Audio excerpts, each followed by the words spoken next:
Meredith, what does the fitness industry get wrong about nutrition? To me, I'm not like anti macros or anything like that. I think macros are super important, but I think sometimes like the generic macro calculators can be not, great for everybody. It can kind of be more for those who work out a lot and have a lot of muscle to store carbs and that kind of stuff. Just because for me, I've always had blood sugar issues. And so the carb fat ratio sometimes can be tweaked for me with the and I've seen that with a lot of, working with clients over the years. I just think sometimes like calories and the protein are perfect, but I think the fat carb ratio can be very tweaked easily, just depending on the person, I think, and the amount of muscle and their blood sugar health and that kind of stuff. So I'd say that, I think. Yeah, I agree with you, even as someone with a calorie calculator. But with the experience of training people, um, I I find that, there are ways to, let's say, optimize body composition and transformation and, things to play around with like satiety in terms of the carbs and fat ratio. But Hmm. I think one of the great things is that there's research to support that, especially for fat loss, which you weren't really talking about, but and even maintenance. If you are trying to just like kind of maintain your body weight or lose fat, if you hit your protein, carbs and fat ratios really doesn't really matter too much. It's more so just what you can sustain, which is the beauty of Yeah. it. Which is why I think the rigid X amount of carbs, X amount of fat doesn't really work. And I've actually found that, and this is just from my experience from the women that I've actually coached, they actually kind of prefer a higher fat diet than like a low fat, high carb diet. Have you found that? Yeah. Like with Yes, yeah, yourself? for me. Yeah. And it just depends. I almost feel like not that I think we need to change everything each week of our cycle, but I think it just kind of depends too on like cravings and your body feedback. And, if I eat a large amount of fat at once, I don't digest it that great. Like I don't feel great. I feel sluggish. But in the same breath, if I totally skip healthy fats and don't even do like 10 grams or something at a meal, then I have like a lot more carb cravings late in the day and don't feel that great. So yeah, so that's where, and I always say, I think the numbers do matter, but I think just that perfection and hitting these numbers long term, that's not even necessarily healthy for a lot of people. But like I said, that's where it is freeing. I think, like you said, the if you hit that total, the daily calorie and your total protein goal, I think the fat and carbs can kind of just land where they will, and you're not going to overdo either one if you're hitting your protein and your calories. So that's kind of freeing too. Yeah, and it takes off the pressure of having to, play the Tetris game where the protein has to fall perfectly. Well, that kind of always wants to be high. But if we, trying to hit fats and carbs perfectly and you're balancing, oh, should I eat this? Should I eat that? And then it's getting overwhelming.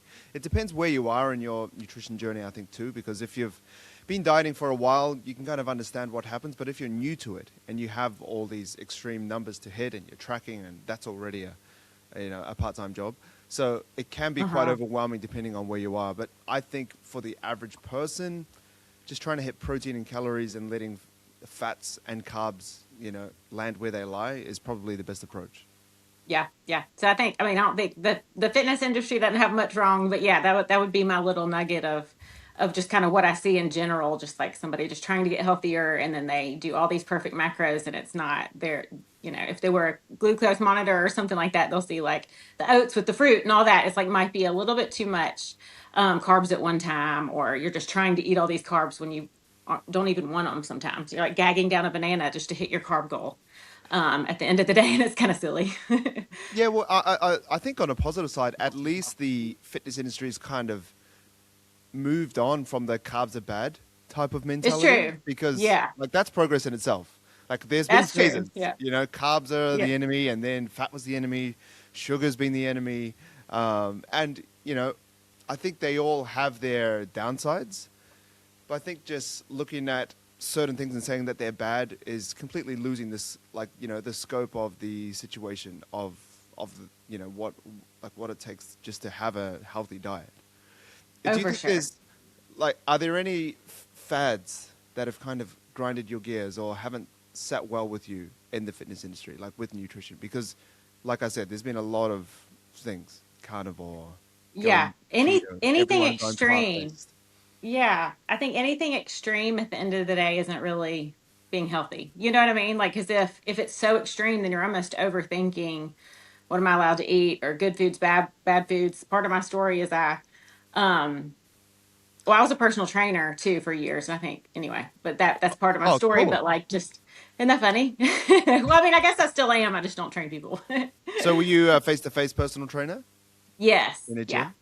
Yes. And I loved it. I mean, I've always been into health and that kind of stuff. But where were we going with this? Oh, the Your anything fads. super restrictive, the fads. Yeah, it's crazy. So back when I was a trainer, it was everything was fat free, like it was like 1999, 2000. So like no fat. I would I would eat like 0 grams of fat all day. It was crazy. And not enough, not protein. Nobody talked about protein back then either. I mean, you literally just ate carbs and low calorie. It was crazy. So what would like a day on a plate look like for you back then? Oh, back then, oh goodness, I would eat. I was not eating enough food. I definitely was a little disordered with eating for a while there because I didn't think I looked like a personal trainer, but I was really young. But back then, yeah, I would eat a lot of fruit. I ate a lot of fruit and stuff like that, but dinner might just be a potato. I mean, it was a lot of fruit and vegetables, but it was, yeah, low cal, like probably under 1,000 calories and like, the amount of protein, it was like nothing. I don't know how I walked around and worked out. Yeah, Uh, I think we've all been in those cycles too. Like I had a period of my life where I was around kind of 17, 19ish, uh-huh. kind of caught up in just trying to be lean, or what I would say lean now, but I look back and I was just skinny. But I was eating like 1,500 calories, and for me that's probably like my breakfast at the moment. But Yeah. that was my whole day, and like you were saying with the extreme things, I didn't know it was extreme, but I was starving myself a lot. I was hungry all the time. I was Mhm. obsessing over food. I would watch cooking shows. Like I told you before this interview, I don't really cook. I'm not that Yeah. interested, but I was so obsessed with food, and probably the food that I couldn't enjoy. I would just kind of have this kind of fantasy land where I would just watch the cooking shows. And like, it's so strange because I don't watch cooking at all, but I was so obsessed over food. And I would count my almonds. Like I'd have canned tuna with only Mhm. water in it. And I look Yeah. back and it was so sad. But yeah, that really extreme approach. Well, like it worked, but I was very unhealthy and had a lot of disordered eating. But it kind of worked for the goal that I had.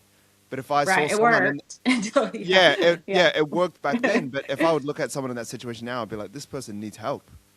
Right. Like I know it's it was, crazy, but it's almost like everybody's first diet turns a little disordered, and then it's like we have to, everybody has a food story, and there's good and bad to it, but also you've learned a lot. You know what I mean? But I mean the same with you. I would be so starving. I would have cheat days, and it would be like these binges things. So I would like lose all this weight, and then I would have a couple days of like I would dream about cake and not sleep good, and like watch food shows. Like you're obsessed with food because you're starving, and you don't, but you're like having this willpower. It was crazy.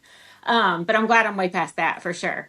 But yeah, yeah, all that gives you that it's a little disordered, and then you eat past fullness, and then I would run longer to try to burn the calories and the food and all that, and it's just crazy. But anyway, but that was before I was married and had kids and all of that kind of stuff. So. But yeah, anything extreme is not, yeah. I mean, carnivore might make you feel great for a year even, but eventually your body's going to need some carbs. I mean, anything works till it doesn't work anymore. And so I think just in different seasons of life, just paying attention to your body feedback and like tweaking accordingly, because anything extreme probably is not going to last. So, what made you fall so heavily into the nutrition side? You post great content on your Instagram, where I found you. What like got you interested in it? Were you always into food? Was it from the extreme diets where you're like, oh, actually, food can be nourishing, or like walk us through that?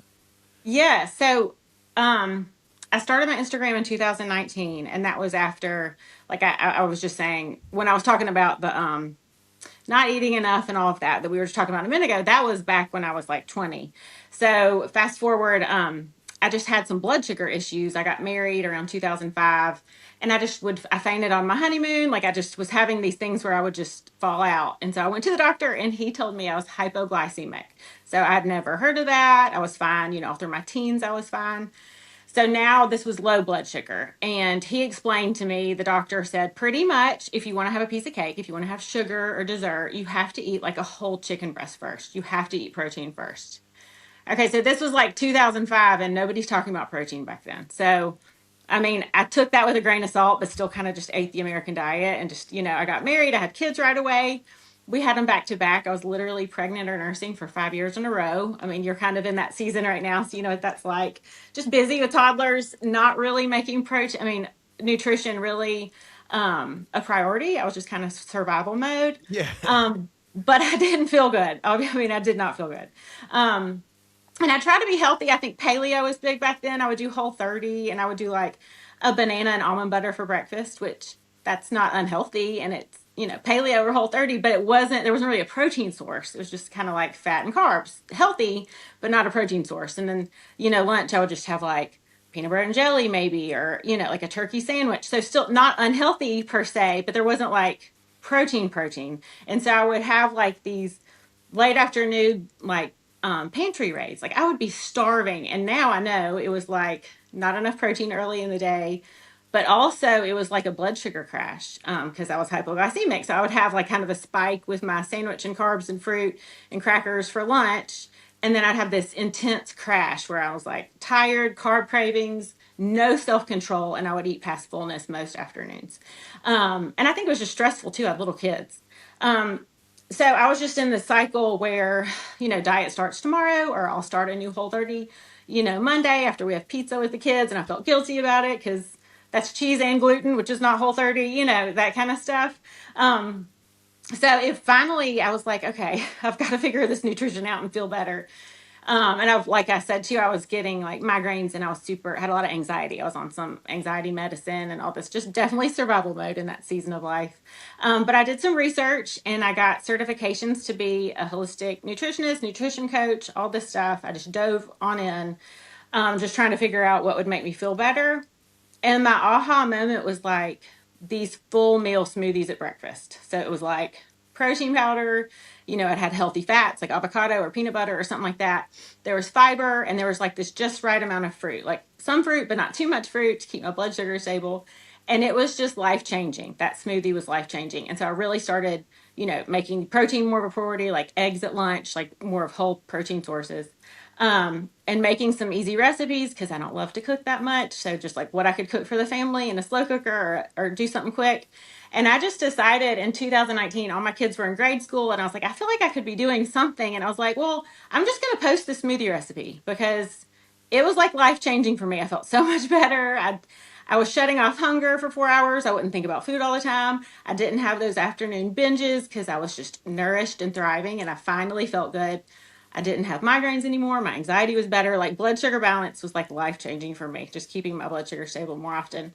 So I just posted that smoothie recipe on Instagram, and it just has bloomed into like a recipe blog, and now I've written a couple cookbooks and all that, which is crazy because I don't love to cook. But anyway, but yeah, it's been a journey. But I'm very passionate about blood sugar balance for sure.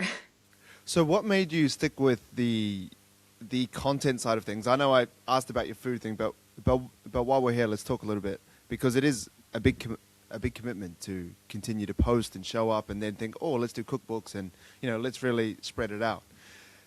What made you stick to it? Because you could post a recipe and just stop. Like, did it Right. did it Yeah. pop off? Did it get lots of views and kind of confirm what you thought when you It posted? did. I mean, a lot of people, yeah, it did. And I was health coaching too, but the recipe creation on the side, it's just that's fun to me.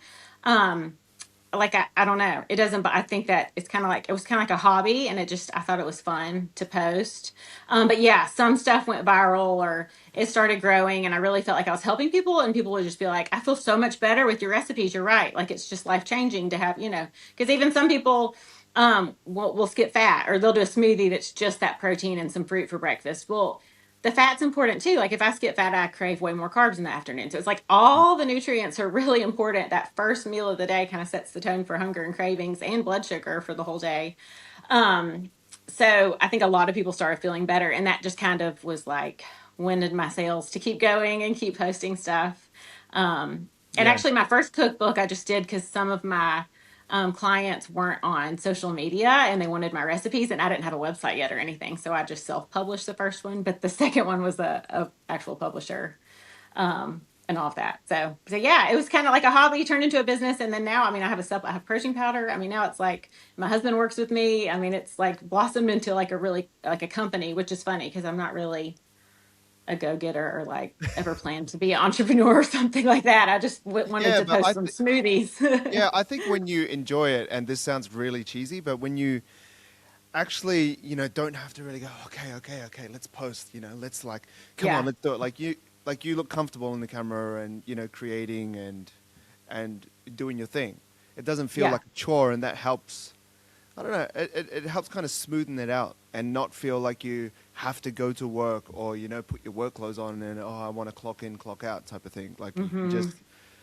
you can just kind of do your thing. And I think that's personally why I've continued to post and stuff. Like I started in 2015 on social media. Uh, who knows what I was posting in the early days? It was a nightmare. But like I think just because I've always kind of posted what I enjoyed. I actually started in music. I used to sing back in the day. Oh, wow. Yeah, so I would post singing videos and all this kind of stuff. And then as I kind of got into fitness, I just kind of, went this way, which took a little, took a little bit of a change for the people that were my audience. But it was always kind of stuff that I enjoyed. So it wasn't like, oh, I have to post, like, what should I say? This is like so boring. It's, I don't know. It's encouraging also when you get DMs from people that say, oh, this really helped, or I've never looked at it like Yeah. this. And then you kind of open up to how you help people. And then you actually think, okay, maybe if I do this, I don't have to have, that job. This could be the job. And then it's fun to show up and, like now you're working with your husband and everything like that. Yeah.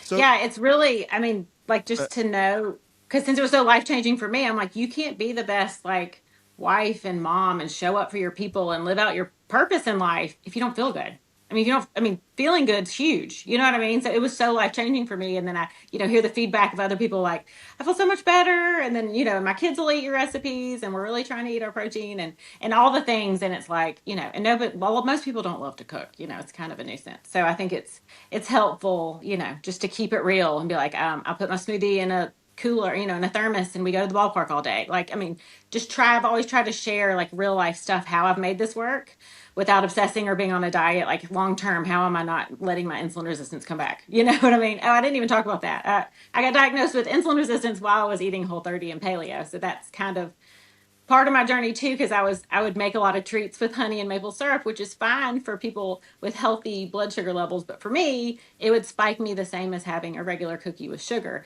So that's where part of my recipes too, I use a lot of natural sweeteners like monk fruit and stevia and stuff like that, because I do have a sweet tooth, but I try to keep them as low sugar as possible so that I can still have a treat and feel good.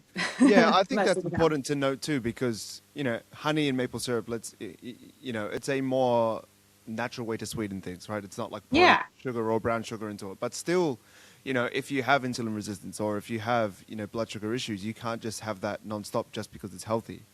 I think it's Right. important to note that it's not just a free for all on low processed foods or Right. health foods. You can't just eat whatever and whenever you want. Like for example, you can't just eat as much fruit and vegetables as you want. You can, but sometimes if you have too much fiber, that also makes you feel pretty average because you Right. feel sluggish, you feel bloated, you feel like you have to sit down and or like you feel gassy or things like Yeah. that. And I found that with coaching people when they're trying to gain weight, which isn't like obviously most people are trying to lose weight because they're overweight, but a lot of people that need to gain weight, they can't have broccoli and cauliflower and pumpkin and potatoes and like Hmm. a clean piece of chicken breast because that's going to be 500 calories when they need to hit 3,000, 3,500 for the day.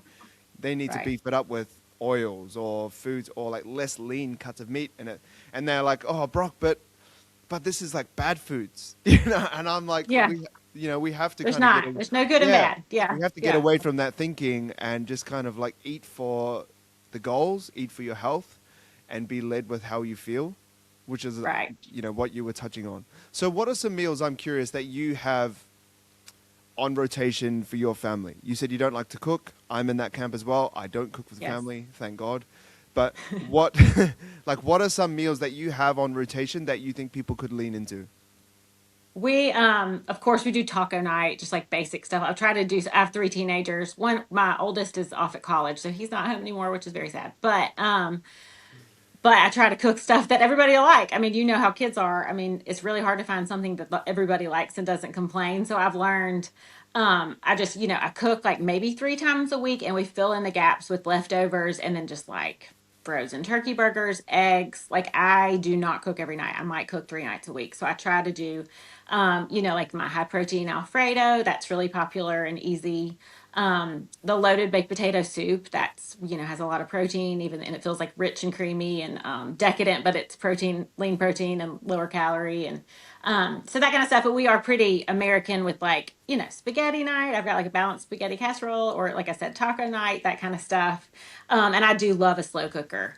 Um, just because you can put it in there in the morning and you're done. And like dinner is made for that the afternoon when you're tired and don't feel like doing it and the sun's going down early, then it's already in there. So I have like slow cooker saucy chicken. That's a big one that's easy and you can put it on, the kids can put on a bun or do an enchilada. I could throw it on a salad or a potato or whatever. And you can I like to kind of prep like that or cook like that, like in a easy way. Protein's a priority, but yeah, try to make everybody happy too.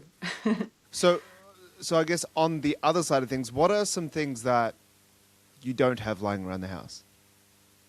Like that Like I you're, like food.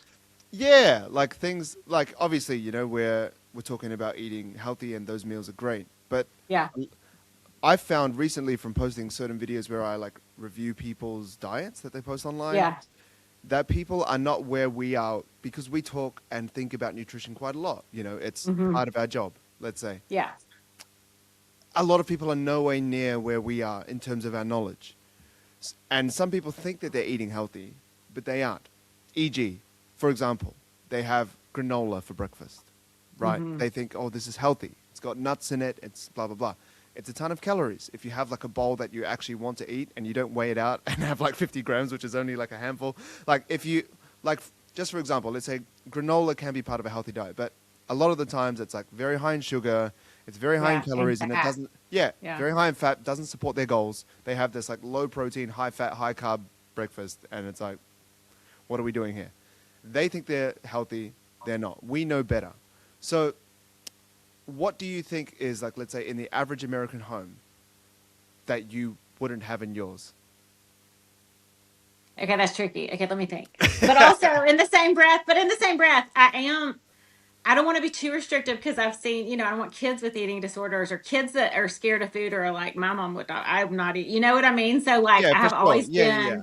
Yeah, I I've always been the understand that. fun pantry and I have some junk just because I don't want my kids to, you know, binge out at a neighbor's, like, when they were younger and went to kids' houses to play. Like, I wanted to be the cool pantry. So I would buy Yeah. Oreos here and there. I didn't always have them, but I would try to buy some fun stuff. But of course, make like, fruit, like real food a priority and protein and eat, not snacking all the time, all that stuff. But, Yeah, but I think that's to, like I think that's sorry to jump in, but I think that's part of the eh, answer though, because if you're like, well, we don't have that rule. Like we do eat stuff like that. We have chocolate in the pantry. We have ice cream every now and then. We have gelato. I love gelato. mhm. I eat bread almost every day. I love having oats. Like I grew up having porridge. Do you know? Uh-huh. Like, do you say porridge or not? Is that a Kiwi Yeah, UK I thing? mean, when I think of porridge, I think of the Three Little Bears, and the porridge got cold, so we don't really call it porridge, but we Yeah, do yeah, like oatmeal. But I get it. yeah, I know yeah, what you yeah. mean. Yeah, So I yeah. grew up with that and with brown sugar on top. Just Hmm. so I have brown sugar in the cupboard. I'll have oats. I'll have my high protein milk and blah blah blah. It's fine, but Yeah, but a couple of teaspoons of brown sugar just takes me back to my childhood, and I love it. Right? and I think I'm. yeah, that's part of being like truly nourished though, is to like enjoy those nostalgic comfort foods that like bring back a memory of your mom or your grandmom or whatever that takes. Like I think that's really like a big part in being nourished and thriving. So I think we don't have to necessarily take away that, but like you said, you add protein to it. Like you know your macros, so you know how to like add that in and still like hit your goals and you're fine and you can do that kind of thing. But I think a lot of people rely on, and especially like sugary coffee drinks, that kind of stuff. I think people don't realize, I mean, like the sugar content. Like I would just so much rather have a piece of chocolate cake. Like I love chocolate cake. Like I just think of it like that, and I think people don't think that. Like you were saying, just like a yogurt with granola or getting a parfait. Like just picking up a parfait from somewhere where it's like, fruit, vanilla sweetened yogurt that's not even Greek. It's just plain yogurt. And then maybe they're like, oh, there's even honey on it. Like just thinking it's so healthy, and it's like literally you could have two donuts for the same, and it's the same, like storage, sugar wise, fat wise, like everything. So it's like just choose. I think that's where counting macros can be freeing, because it's eye opening to like what you're actually eating, and you can kind of realize, what's healthy or not, that kind of stuff. But Yeah, or I like, saw you yeah, post like your own Starbucks version of a drink. Like yeah, what was yeah. that? It was online. You like redid a Starbucks drink. What was that? Yeah, it was the Dubai chocolate. I think it was an iced coffee. But yeah, I have a lot of sugar-free creamer recipes I've made. That's just like half and half and some almond milk or like 2% milk, and it's just like some extracts off Amazon and like monk fruit sweetener, and those have done really well. I have a lot of creamer recipes, so I kind of have fun with making like Starbucks drinks. Like I have the like a pumpkin spice creamer, I have all of those, and that's a fun prep to have in the fridge for a week, for the week. And it's like a fourth of a cup, which is a lot of creamer. A fourth of a cup's like 40 calories and sugar free, without artificial sweeteners and all the junk that comes in all the other stuff. So Mm. anyway, so I do love fun flavors. I have a sweet tooth, but I love a healthy swap, and just reserve all the real fun stuff for like when it's actually my birthday or Christmas or something. Yeah, yeah, yeah. Not every weekend. So, what are Yeah. some of the recipes that you've posted that have gone more viral than you thought? It's funny because the stuff, a lot of the times the recipes that go viral, like you don't expect that, or like, and there's like something that you made that you think is so good and like everybody should love it, and it doesn't. It's like, this is a really good dinner, y'all. I mean, I hate that. so I know it's funny, but right now my high protein rotel dip, which it's not appetizing, it's not, I mean, it's not beautiful, but there's this rotel. I'm in Alabama, so down south we have like, it's Velveeta cheese, like fake cheese and rotel and beef, and What's it's like a Rotel? dip that you have. Sorry, what's Yeah, it's like Rotel? What's that? I don't. rotel is, oh, it's canned, it's tinned. I think y'all call canned things tinned, but it's tomatoes, and it's kind of like salsa. It's like Okay. tomatoes and peppers and jalapenos. So Yeah. it's just that with cheese and beef, and that's like a big tailgating food, and watch while we watch football or whatever. So I made a healthy version in the blender with like cottage cheese and just some shredded cheese, and I did like, lean meat and then the rotel, and it's blown up. But it is really good. And everybody's like, nobody can tell that it's a healthy swap. All my kids loved it, and I brought it. Nobody knew there was cottage cheese instead of Velveeta or what, fake cheese, processed cheese. So anyway, so that one, and then my sugar cookie overnight oats and notes, always, that one always blows up. I think sugar cookies just a big flavor, but that's where it's like, the carb amount's individual for the person. So I do have overnight oat recipes, and then I've created these overnight notes with no oats, for people that need to be a little bit more lower carb, but they're both high protein. Both recipes are high fiber, high protein, and just one has a little bit more, carbs for fuel if you do well with oats, so that kind of thing. But and then the notes are made with coconut flour and flaxseed. So Mm. but that one always goes viral. And then my sweet potato protein bowl, that one blew up this year, and that's funny because that I made that recipe like in 2019 when I started all this. It's a really old recipe, but it's just a cooked sweet potato and then vanilla protein powder and milk and some flaxseed, and you top it with like a low sugar granola and peanut butter, and it tastes like sweet potato pie or something yummy and nostalgic for sure. Yeah, right. Yeah, I get so frustrated when like I remember last year I did this video and then I was like, all right, I'm gonna make this really awesome. I'm gonna do some overlay footage. So I like filmed myself doing stuff around and put it over the top. Like no views, no one cared. And I was So like, weird. It's and the then you stuff post that one. takes forever, all the work, and it's like Like, crickets. yeah, you should just stop. You should just stop. Like if you know it's gonna be a lot of work, just stop. It's But true. and then the stuff that doesn't, like that you're like, oh yeah, I'll just post this, and then it just goes bonkers. You're like, oh, now I'm gonna be known for that instead of something proper. I I know. did, That's just social media. It just is yeah, what it is. yeah, it is. Um, I want to talk about protein. So you've mentioned it quite Yeah. a lot. A, l- a lot of people struggle to hit it, especially women. hmm Um, what are your tips to sneak them in there?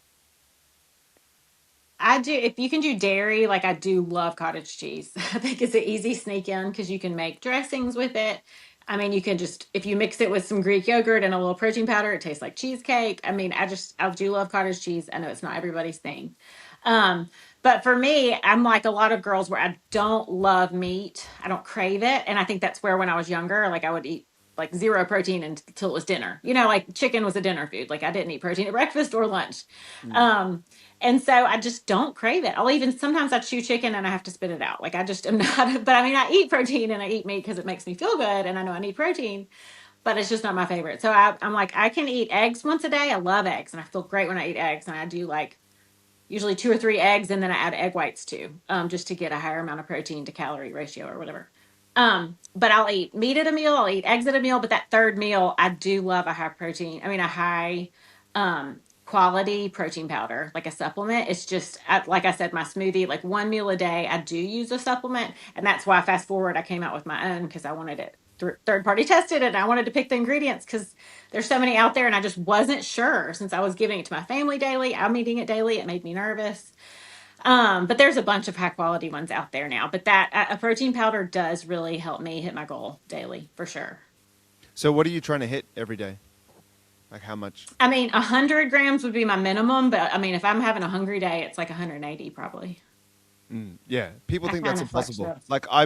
Like I posted a reel that went quite big, and I recommended that this lady have 160 grams of protein, and people were like 160. Like it was like mostly women commenting because it was a video of like of a lady's diet. How do you get 160? Like I can only get 50, or like on a good day I'll get 100. So I guess that's why I wanted to get your input because once again, if you talk to fitness people, that's just Right. that's just another day. A walk in the park, 150 grams of protein, no sweat. Hmm. But if your cupboard and your mindset isn't armed with what to look out for, it's actually, it is quite hard. Like if you're having granola for breakfast with like some almond milk, like there's no protein in it, and then lunch you just have a No. random sandwich, there might be 10 grams of protein in there. You get to dinner, you've had 15, 20 grams. You're not going to have 80 grams of protein for dinner.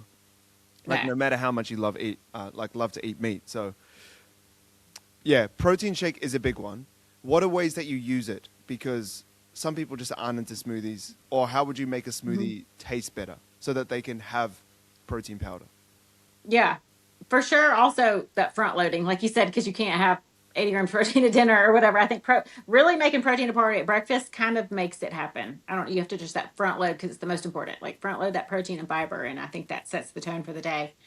But yeah, you just kind of have to know those secret hacks. Now, if you don't love a smoothie, like my smoothies are full meal smoothies. So I mean, of course, you have to like the protein powder to like the smoothie because no matter what you put in the smoothie, it's going to taste like the protein powder you choose. Mm. So I think a lot of the times with the plant-based ones, they're a little chalky. So if you can do like a grass-fed whey is going to taste the best. I mean, Way better. yeah, I like whey isolate because it's lactose free too. Like I just think it's easy to digest. I love whey isolate. But yeah, so I think just really making sure you love the protein powder, like you think it tastes good, will make whatever taste good. But you can also just mix it with plain Greek yogurt in a pinch. I mean, like I said, you can mix it with cottage cheese. I know that sounds gross, but it tastes like a dessert. So like if you just want a sandwich, you could do a serving of protein powder and half a cup of yogurt or something like that, and then boom, your dessert has like 40 grams of protein. And so Yeah. it's fine that you had it with the sandwich. Like I think just thinking where can you like think of like abundance, like where can I add it instead of taking food away. And protein's so filling. I mean, if you make protein first, like do protein first, I feel like there's not a lot of room for all the other stuff and you can't overdo all the other things. But I'm trying to think of other ways. Of course, I do add like bone broth in a lot of my soup recipes. I know that's a collagen, so it's not like a complete muscle building protein. But It that's a still adds great to your way. daily total. Yeah, it still adds, like I was saying, that loaded baked potato soup. I mean, there's chicken in it, and there's not usually chicken in potato soup, but I do bone broth and chicken. And it's like 1 cup, 30 grams protein, and like under 200 calories. So I feel like, I tried it. That's why that's why I love making more recipes because I'm like, if you just, not to just boost my website, but if you don't like to cook, I mean, all my recipes are really high protein, just to simplify. Like if you just did that for dinner, I mean, there you go, you're gonna have a high protein dinner no matter what. But yeah, the yogurt, cottage cheese, and you have to like the protein powder. Yeah. And of course I mean, you can make treats with it too. Like I have muffin and cookie recipes, and I mean, there's like, it's like a protein bar macro kind of thing. You have two muffins for under 200 calories and it's like, 20, 25 grams of protein. So that can be that can be a great way to sneak it in there if you have time to prep, if you have 30 minutes on a Sunday to prep some muffins. But I think just being mindful and yeah, having a stocked fridge and having all your protein, have a little game plan one day at a time what you're going to eat. I think that really helps. Yeah, I think also it's better to make your own. Like I used to eat a lot of protein bars and stuff when I was first in the game, just because you think, oh, protein bar, I'm going to have lots of protein. You just see this big 45 grams of protein. You're like, of course, I'm going to buy that. But now these days, I think nutrition has kind of become more than calories and protein. So we're not just Yeah. looking at 45 grams of protein, because that bar that I used to have when I was younger, it was just like this random, low grade soy protein. It was just like, and then like a million other things that I couldn't even understand, and numbers and blah blah. And it just wasn't that good for you. It was No. 45 grams of protein, but it didn't sit well with my tummy. I would just hit it I was because, about to say, but yeah, you're a because bloated mess and yeah, gassy. yeah, yeah, yeah, yeah, yeah. I was, Yeah. but I was just like, this is just part of the protein game. But it Yeah. wasn't. It was just a poor decision, and I just thought it was, convenient just to hit 45 grams of protein in this big chocolate bar that tastes like this protein bar that tasted like a chocolate bar. But with calories and macros and protein, like I was saying, I think that nutrition is kind of evolving. Like we're Yeah. having kind of different conversations about fiber. We're thinking more about the gut health, the gut microbiome. I'm personally consuming more things like fermented foods. Hmm. Uh, Personally, also because my wife is very into it as well. Like when you mentioned bone broth, she's very into it. She sneaks that into the kids' foods as well, I love which it. is which is really great for the kids. Hmm. Eggs, and then finding, like, we have grass-fed whey protein powder, and we Hmm. try to have grass-fed food and like organic eggs and all this kind of stuff. Where previously it wasn't about that. It was just like, just eat eggs, just and eat 10 eggs, or like just get your macros Right. in and just like Yeah. just push it into the calories and macros, and then that'll get you jacked. But now we're Right. talking about health and longevity and having better conversations. What do you think the focus is kind of going to be, or like the next conversations around fitness are going to be with nutrition? I think definitely fiber is the next big thing. I think fiber, it does make a difference. And I think there's a, I don't know if this is the case in Australia, but over here, I feel like there's a lot of young people getting colon cancer and dying. So I think a lot of this processed food, everybody's talking about fiber all of a sudden, and we're not eating enough fiber. And it really, the daily total, if you look at it, I mean, it's hard to hit. Like a huge salad might have 2 grams of fiber. I mean, if you're lucky, like a lot of veggies, you think, oh, I'm getting all this fiber in. It's really, they're not that high. Not that I'm saying not to eat veggies, but I do love like a fiber supplement. I actually use psyllium husk. It's one of my favorites.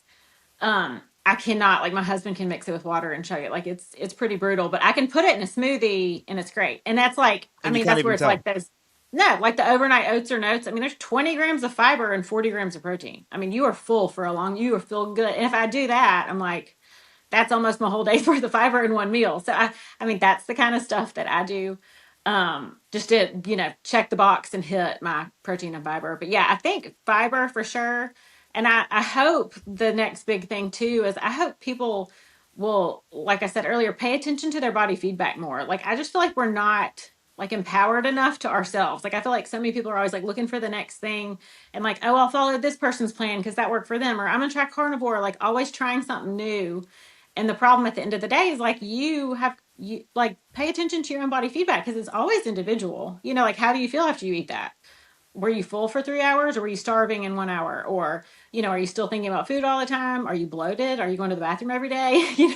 Are you exhausted at workouts? How's your energy at 4 o'clock? Like, are you struggle bus? You might not be eating enough at breakfast, or what's your lunch? So I just think always tweaking. I mean, you might need to tweak the amount of caffeine you have, or anyway, I just love like people learning like their body's language, like how to listen to that. And I think it's very powerful. I'm 45. So perimenopause, all the things, I feel like that's changing. And I think things I used to fast longer. I still fast 12 hours overnight, but like, it just depends on the day. But I think, so many people are like, I fast 16 hours every day and they've done this for years. And it's all of a sudden it's like, how's that working for you now? It's like everybody, some people love it and thrive and they're not hungry till noon. And then some people need an early dinner or something. So I just feel like always be like open to like what your body's telling you and always open to tweak accordingly and just pay attention to your body feedback. And it's really empowering to know that you're the one that can change things if you want to, you know? For someone that doesn't know how to listen to their body because they may not even know, Yeah. what are some tips to try and understand what their body's trying to tell them? I think energy is a big one and digestion, like how energy wise, like how you feel all day. Like I was saying earlier, because having a huge crash at 2 o'clock, I mean, something's up. I mean, of course, unless like you stayed up late or something. I mean, like just common sense wise, it's like if you're exhausted every day at 3 and craving carbs, it's like, well, let's look at, what are you eating for breakfast? What's your lunch?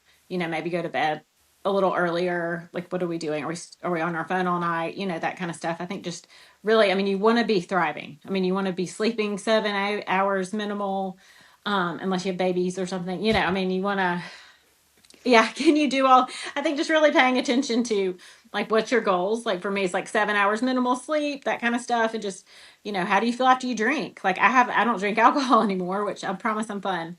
But for me, it just wasn't worth the body feedback anymore. Like I'd be literally relaxed for like 20 minutes. Like, like the wine, the warm going down your esophagus. I miss all of that and like being relaxed and all that. But the 20 minutes of being relaxed, I didn't sleep good. And then the next day I would be more snappy at my kids. I craved more carbs. I had a headache. And then I wanted wine real bad at 4 o'clock because I'm anxious. It's like, I was like, okay, so I don't drink anymore. And and it's like, I've taken that away and it made me not feel good. And so I just think always, in each season of life, just kind of pay attention because I think some of these habits you don't even know.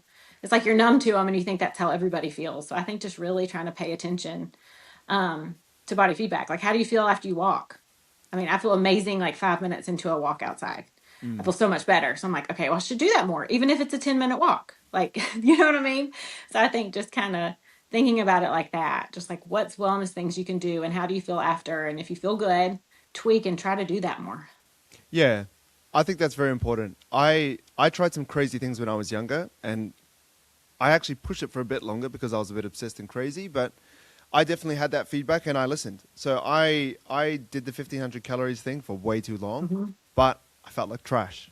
My training was terrible. Mm-hmm. My waist ended up getting down to 28, which was way too small for my frame. Mm-hmm. And I was like 21 kilos lighter than I was now, maybe 23. So I was very, That's very, very, that's yeah, crazy. Yeah. I was very small. Um, so I was like, whoa, something needs to change. And then I tried intermittent fasting. I did that. Yeah. I realized that me not eating, because I have such a high physical activity, and I have since I've been younger, I needed to have constant food. So if I Mm-hmm. didn't have breakfast or anything, I was just obsessing over food. Once again, the cooking shows come on. Right. I'm like Yeah. having green tea, black coffee just to try and, be alive. And then Yeah. I was White like, knuckle it till you're allowed to eat. Yeah. exactly. And then stupid old me, I was like, let's do one meal a day. Let's see how that goes. Yeah. Even worse, even more obsessed, lost even more weight. Yeah. And then it was such a long journey, but it took me time to just kind of get back into, okay, let's just have normal meals without binging. Because I was so obsessed with food and used to starving myself and fasting, I went into this cycle of binge eating. So Yeah. once again, fasting, binging. And I felt really guilty because I was a personal trainer at the time. You're meant to have all your shit together. You're meant to know what to do. You're meant to have your ducks in a row. I'm coaching people. And then I was like going home and binge eating. I was like, what a fraud. There's this guy Yeah. Yeah. trying to coach people and he's doing this. But I kind of understand now no one's perfect. And now I can use it to educate people. I was And about to say it's and kind of, helpful though. It is yeah, helpful. Yeah. it's helpful for me to have a bit of empathy behind people, So when I train people that have gone through a similar thing, I can, well, will this work for me? Or I actually know what that feels like. So at least they have someone that they can relate to on that front. I saw her on Instagram and I was quite surprised because you don't look like this, but you said that you hate lifting weights, but you Yeah. still do it, but you still do it anyway. Why do you hate lifting weights? Because quite a lot of people do. And why do you still do it anyway?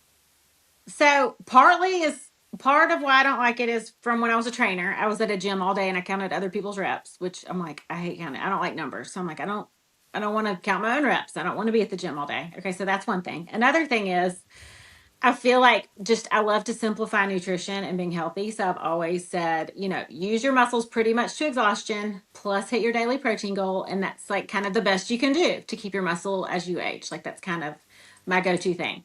So to use your muscle to exhaustion, it hurts really bad. Like the muscle's on fire. And so I don't like to be in pain, honestly. I'm like, this freaking hurts. I don't like it. I like to do yoga and I like to go for walks. So if I had it my way, I would do that. But I want to honor my aging body and take care of myself. So since I don't like it, I don't want to do an arm day because that arm day means there's going to be a freaking leg day. That's another day. So I do 2 to 3 full bodies, and that works for me. I do full body weights. If I'm at the gym, I'll do some machines and some dumbbells. I love an at home YouTube, like a full body dumbbell workout. And that's kind of cardio too, because they're so hard. There's not a lot of breaks. So it's kind of like a hit and a cardio too.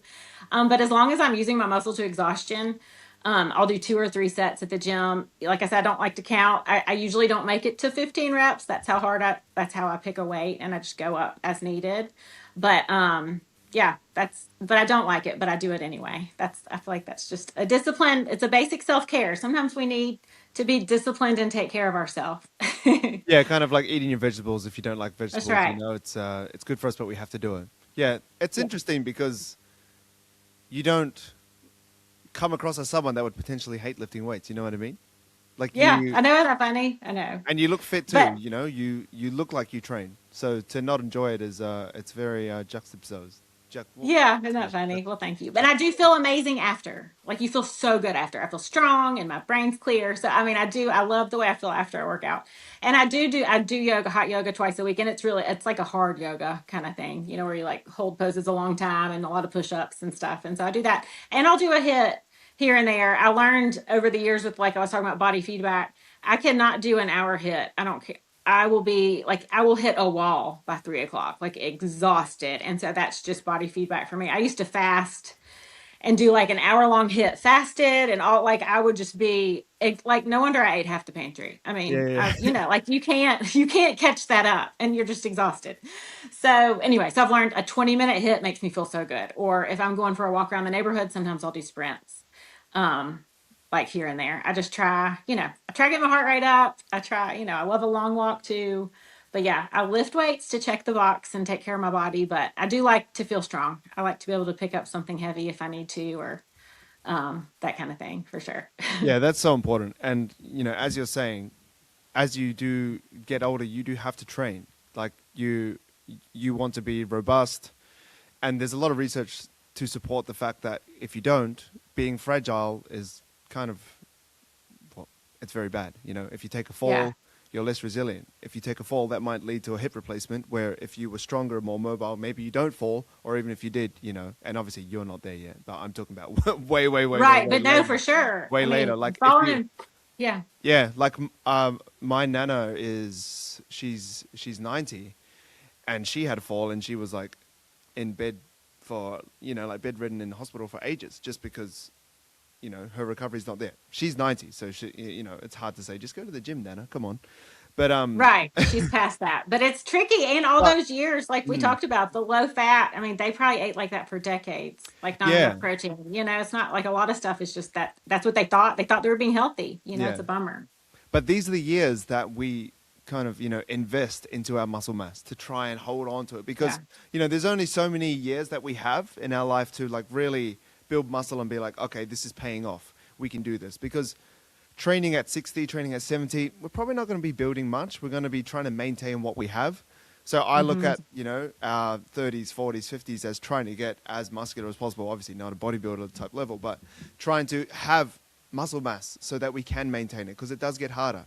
Testosterone drops as we Yeah. get older, all this type of stuff. Our intensity, our body, we might have injuries that kind of catch up. So it is really Hmm. important to just to really kind of dive into that. Um, I wanted to talk about one more thing before I kind of wrap up the conversation. If you wanted to talk about it, because you mentioned about on your Instagram about jumping on HRT, Uh-huh. which I think is a very important conversation to have, because there's a lot of opinions out there on it. So, Hmm. obviously you don't have to share your opinion, but I would just like to know what your experience has been. I watched the video on the internet that you posted about, how you started it, the whole story. So if you want to share that, I'd love to hear it, just to kind of put that out there for people that may be in a similar situation and are feeling confused. Yeah. Yeah. I'm an open book, so I love to share. But um I just turned 45. So it was, I think it was over. I've been taking HRT for over a year, like a little over a year. But my biggie was I would have these like severe night sweats. I didn't ever have hot flashes during the day, but it'd be like this night sweat where like my PJs and my sheets were soaked. Like your wife would know after you have a baby, you have these bad night sweats. So I knew like right after you've had the baby, like the first week or whatever. So I kind of knew that's the only time I've ever had it, and I'm like, so it must be hormonal. Like it was like every time I had a period, I had these horrible night sweats. So I started, that was kind of my main, and my periods were worse, like bad cramps and just a lot worse than they usually were.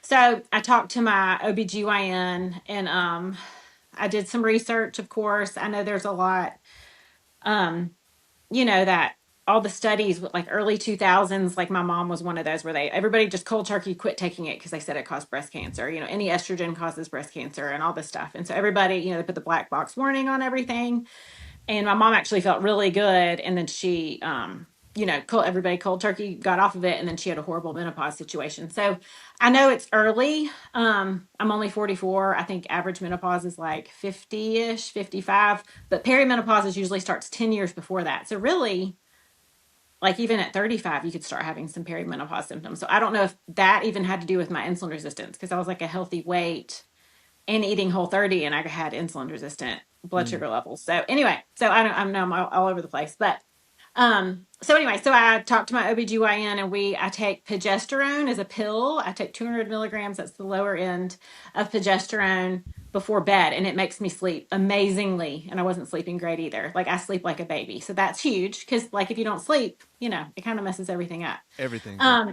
And then I have an estrogen patch, which is really low. It's like 0.25. It's one of the lowest. Because I'm still cycling by myself. Like I haven't missed any periods. I'm only 45.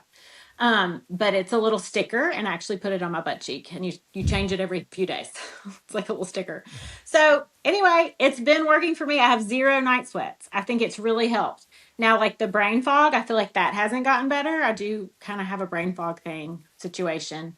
Um, I think so. I don't think it's like a magic pill for everybody. That's where I'm like, do your due diligence, talk to Hmm. your doctor. Not all providers, have the same opinion. I'm not on testosterone, but I have good energy, and I'm not sure that I need that yet. But I'm just kind of trial and error. But what's tricky is, um, if a doctor just goes by like your blood levels, if you just get it drawn, well, perimenopause, it's all over the place anyway, so that isn't helpful. Like your estrogen could be low or high, and your progesterone could be low or high just depending on the day. So there's really high swings with progesterone and estrogen when you're in perimenopause. So it's not really helpful to do blood work. So I'm thankful that my doctor, she delivered all three of my babies, and she's like, I started on this when I was 43, and this is what I think you should do. And I did all the research about like the bone health, heart health, osteoporosis, and just all of those benefits too. So that was part of it. But that's why I'm taking it as a preventative measure. Anyway, but she did prescribe it with my symptoms. And so like some doctors, don't care about what your blood work is. It's literally just symptoms. Mm. And so she gave it to me. So I'm thankful, and I'm liking it. So far so good. I don't think it's magic. You still have to do the main things like eating, taking care of yourself, exercise, eat your protein, sleep enough, walk. I mean, all the things. I know it can be exhausting, but I feel like I was already doing all the like general to be Yeah. healthy things I could do. And I'm like, well, now what is this? Like, so anyway, so I'm taking it now, and I think I'll get my blood drawn again, next time I go. But I mean, I think I'm good with what I'm doing for Right. a while, I So think. so let's say, like, is the next level up to go on testosterone? Is that I the think it can be, yeah. And I think right? the big testosterone thing is if like you're gaining weight, or I think like you have no sex drive. I mean, there's different reasons, or you're exhausted or something like that. But I know a lot of people are worried about like gaining weight taking estrogen. I must say, I have not gained. I weigh the same. But I do feel like I have a little bit more of a pooch, but that doesn't bother me. Like I like the benefits. But then it's crazy because I've had two people the last week ask what I've done because I've lost weight. And I'm like, I weigh this, I always weigh the same. I don't know if my body fat's lower or I'm just getting old and I have less fat in my face. I don't know, but I weigh the same. So it did not make me gain weight or lose weight, the HRT. So that, I think some people are scared of it because of that. Mm-mm. But I think, I've only seen benefits. I haven't seen anything negative personally with taking it. So, but of course, yeah, do your research. I read the New Menopause book. That's what it's called, the New Menopause, and that was really helpful just to like have questions and feel like knowledgeable of what you should ask your doctor. Mm. So I think that's helpful. Cool. Thanks for sharing that. I know that, Yeah. well, I think it's important to share your story because you're going through it. And if there's other people going through it and they see themselves in it, they can, yeah, and they haven't taken action like you have, they can always, it can be that, it can kind of be the light bulb, like, okay, I'm going to do this, I'm going to do that. So thanks for sharing that. Now, Yeah. It's just always learning as we get as we go with everything, yeah, parenting, you sh- health, everything, because yeah, something always changes in each season, it seems like, and we have to yeah, figure it out. you have to keep catching up. So Yeah. I like to wrap up the podcast with three questions or three things. So a book, a quote, and a habit that you do to help improve yourself. I created the podcast to encourage self-improvement. I'm a big fan of it, so I'd love it if you could share some of those. So first of all, what is a book that has changed your life or helped you become better?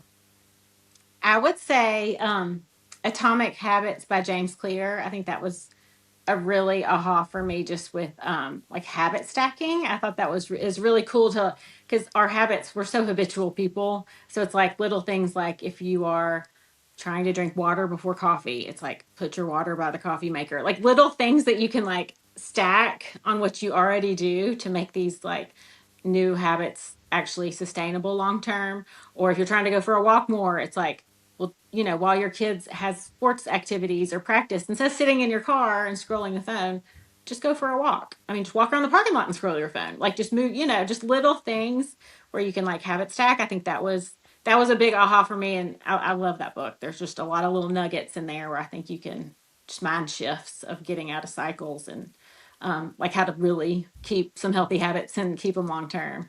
Yeah, one quote that I always say that I love from that book is we don't rise to the level of our goals, we fall to the level of our systems.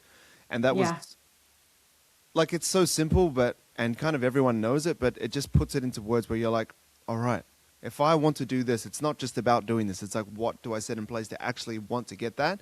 Or else you're just right, this, I'm going to do this person. I'm going to do a cookbook and you never do it. I'm going to, post on right. Instagram, you never do it. Okay, what's the system? Are you going to record on Monday for 30 minutes and then edit it for 30 minutes after that? That's a system. That's a system. Yeah, That book yeah. really helped me to get practical because I'm a bit of a dreamer. I'm not sure if you are, but Hmm. we have all these dreams and ambitions, and sometimes it kind of made me realize, all right, Brock, you're really full of shit. Just like put some stuff out there to do it, and Yeah. it kind of called me out, which I really liked. What about a quote for you?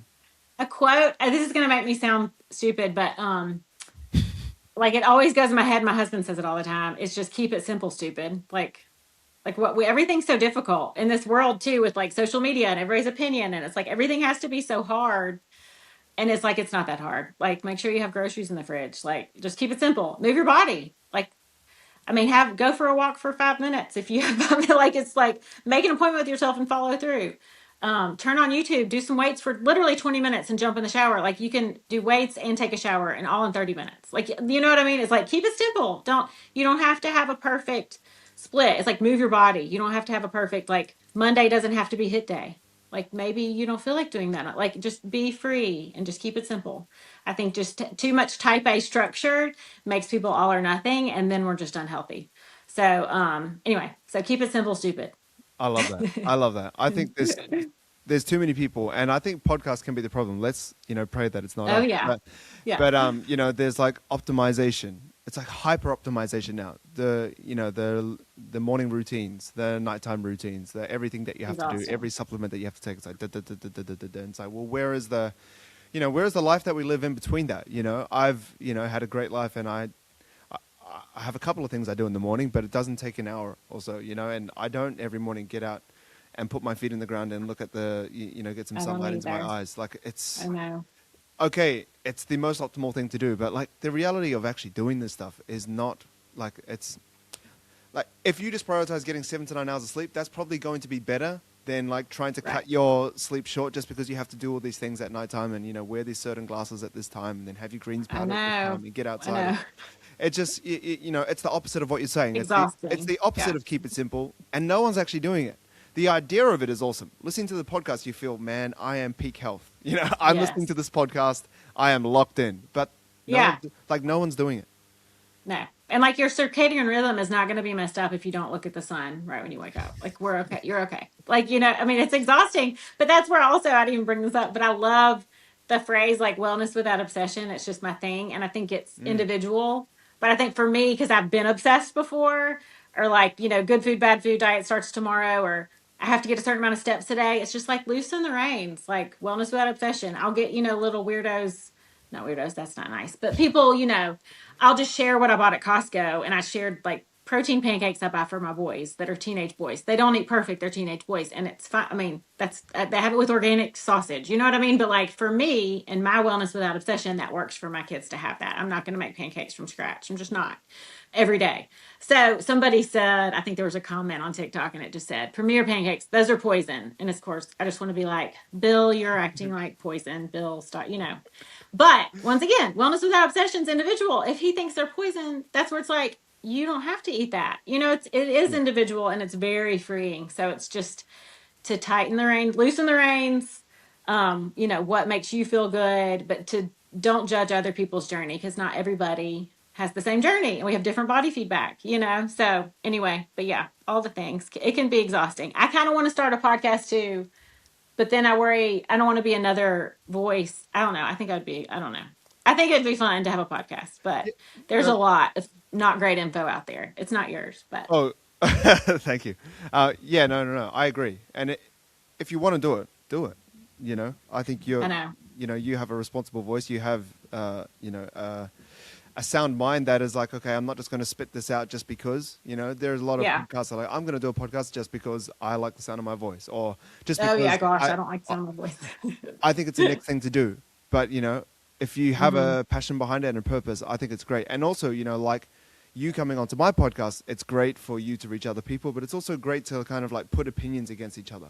So maybe It's you true. like this and Yeah. maybe I like this, or maybe we both agree on things, and then it's kind of confirmation of something that people can walk away with.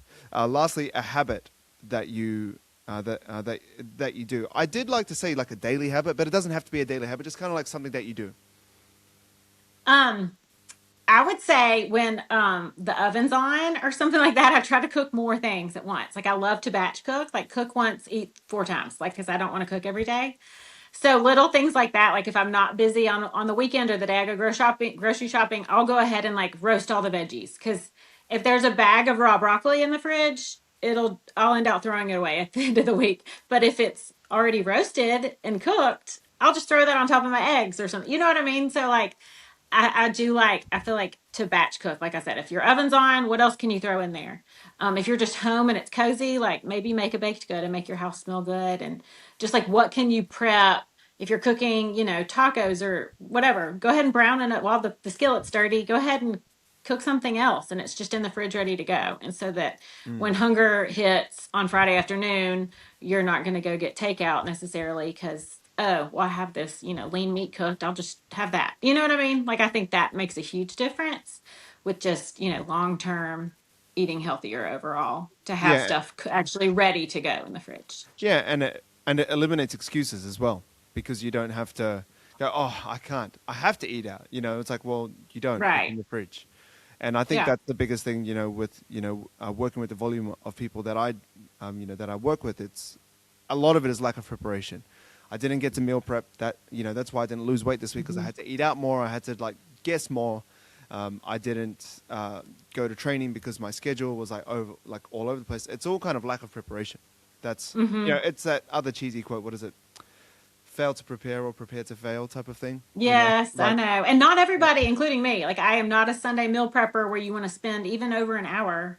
I Like hate not meal everybody prep. can do that. I Or if you hate have meal kids that do sports, I mean, you're just not home. I mean, it's boom, it's Monday. You know what I mean? So I think prep. just when you can, go ahead and cook. Like on maybe a Thursday evening, I'll just cook again. And then I'm like, well, now I have food in the fridge for the weekend. I mean, you know what I mean? And so you don't let the weekend go crazy with all the eating out too much. So I think Yeah. just being mindful with that and, making it an everyday thing, not diet starts Monday or I'm going to do this perfect meal prep because that's just not sustainable usually. Yeah. I tried meal prep when I was younger, and I found that, like, I don't know if it's just a problem of mine, but I just ate it all. I just, I just ate it all. Like, I couldn't, like, I'd put it in these little, okay, that's Monday Well, lunch, Tupperwares, Tuesday you'd lunch. eat all the Tupperwares. Yeah, well, then, like, it's Monday, and I've eaten all the way up to Wednesday, so I'm like, oh, shit. So maybe it's just my lack of control, but I've actually found it better for me to have things that are just easy to put together. So, for example, smoothies Yeah. that you said, like, that you love, I'm the same. So easy. I freeze bananas. I just chuck that in. I Yeah. put avocado in. I put milk in, protein powder, berries, bang, and then Yeah. I'm sorted. And then for another meal, like, I love yogurt. So it's a kind of similar thing, but I'll just have like yogurt, oats, berries, honey, maybe, boom, done, Yeah. or like peanut butter, almond butter, whatever. And then I'll have like cans of tuna, cans of chickpeas around. I'll put rice with it, and then just kind of mix that around. I'll put that in a wrap. Yeah. I've got a basic appetite, That sounds but good. I but know, but I love food. Like I could eat that. But I mean, I love that because that's where it's like, it is a little boring. Like I think so you boring. have to have some go-to meals that just aren't like every time you eat, it's not like this vacation restaurant experience and it's the best food you've ever had. Like, oh, like 95% of the time, it's just like nourishment and you check the box and it can still taste good. But, you have to have your go-tos and have a stocked fridge and just have a little bit of a daily game plan, I feel like. But yeah, Yeah, having cooked veggies and cooked protein, just you can throw it all in a bowl and it just call it a day and it just makes it easier for sure. yeah, it's great. It's great. All right, well, Meredith, thank you so much for coming on the podcast. I appreciate you, working with this time zone. I know it's a bit of a nightmare, but I appreciate it. It's been great to have you on. I love what you do. I love your posting on social media. Where can people find you? Obviously we talked about your Instagram. You can mention that, but you do have your own, supplement line. You have your own cookbook. So where can you send people? Yeah, thank you so much for having me. It's been so fun. I'm the Peachie Spoon on Instagram and Peachie's with an IE. So that's my website, www.thepeachiespoon.com. All my recipes are free on there. There's a link to my cookbook, the Blood Sugar Balance Cookbook, and it has my gentle plate structure that I created to keep blood sugar more stable. And all of that, that's on Amazon. It's like $14 on Amazon, that cookbook. And then I have Well Made Academy, my online course that's like all my stuff that I did to reverse my insulin resistance and just how to make feeling good, a long-term situation. And then my supplement line, and we're actually coming out with a creatine next week and Oh, all of nice. that stuff. So yeah, I have all sorts of that going on. We're kind of learning as we go, and me and my husband with the whole supplement industry, but it's been fun to be in business with him for sure. But yeah, all online, and I post recipes all the time on Instagram, and I try to be on there a lot. Cool, Meredith. Well, thank you so much. And yeah, we'll talk again soon, hopefully. We have more Yeah, topics there. Well, I wrote down a few more questions that we can hopefully unpack another time. perfect. That'll be great. It was so fun. Thanks for All chatting right. with me. Thanks, Meredith. Uh huh.